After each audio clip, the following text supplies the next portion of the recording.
मेरे बाद राम आगे बताइए। कल जो पूरा का पूरा पीठ थपथपाया गया कि अधिकारियों का कि एग्जाम बहुत अच्छा हुआ, क्वेश्चन का लेवल बहुत अच्छा था।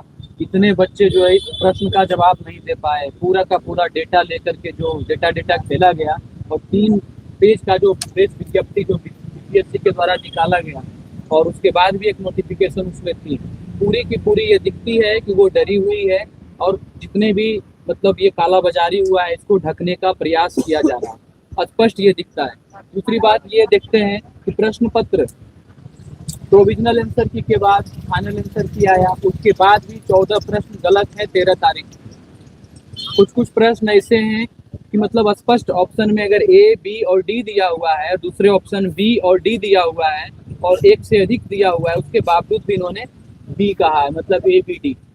तो पता नहीं एक्सपर्ट पैनल जिसकी पीठ थपथपा रहे थे और बहुत सारे क्वेश्चन कोचिंग से जो डायरेक्ट प्रश्न आए हैं और जो हम लोग आरोप लगा रहे थे और कोर्ट में भी डाले हैं कि महोदय यहाँ पे ग्रुप में एग्जाम चल रहा था, रिजल्ट के आंकड़े में भी वो झलकती है कि बहुत सारे पेयर हैं जो लगातार सेलेक्ट हुए हैं, दो दो दो दो दो दो इस तरह से सेलेक्ट हुए हैं पेयर, 3 3 का भी पेयर है जिसमें सिलेक्शन दिख रहा है। और बापू परीक्षा परिसर है, क्या उसी केंद्र के बच्चे इतना विद्वान थे? जबकि खुद आयोग के चेयरमैन जो माननीय चेयरमैन है वो आकर के बोले कि ये बच्चे उपद्रवी थे। तो उपद्रवी बच्चे का इतना सिलेक्शन कहीं ना कहीं जो है इशारा करता है कि आप कुछ ना कुछ गोलमाल किए हैं यहाँ पे। आप में इतना एक्सपर्टीज के बाद ये रिजल्ट जो दिए हैं, 14 प्रश्न जो आपका गलत है, जिसका आप आंसर गलत दिए हैं, प्रोविजनल के बाद जो फाइनल दिए वहाँ पे भी क्लियर नहीं किए, मतलब आप करना क्या चाहते हैं छात्रों के साथ? और बात रह गया केवल 70 का, तो टीआरई 3 चाहे अदर भी बच्चे जो हैं सारे के सारे उपद्रवी हैं।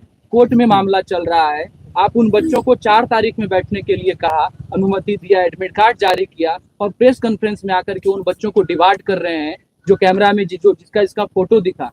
ये तो शुक्र मनाइए कि वो बच्चे कम से कम दिख गए, नहीं तो सारे सेंटर पे जो चीज हुआ है, जो आरोप लगाया गया है, वैसे ही दब जाता। चाहे बीएस कॉलेज की बात हो 12-28 में जो प्रश्न पत्र मिल रहा था, चाहे जम्मू हाई स्कूल जमुई का बात हो जहाँ पे ग्रुप में 7 बच्चे एग्जाम दे रहे थे, चाहे मिलेट कॉलेज दरभंगा का बात हो, सब जगह ये हुआ है। आप उसको छुपाने के लिए, अगर वो बच्चा नहीं आता तो ये चीज कैसे पता चलता है? आप ये चीज बताइए। तो आपको जब मामला संज्ञान कोर्ट के संज्ञान में है, आप डिवाइड कैसे कर रहे हैं? और कर रहे हैं बहुत सारे बच्चे जो पाइपलाइन में है उनको डिवाइड किया जाएगा।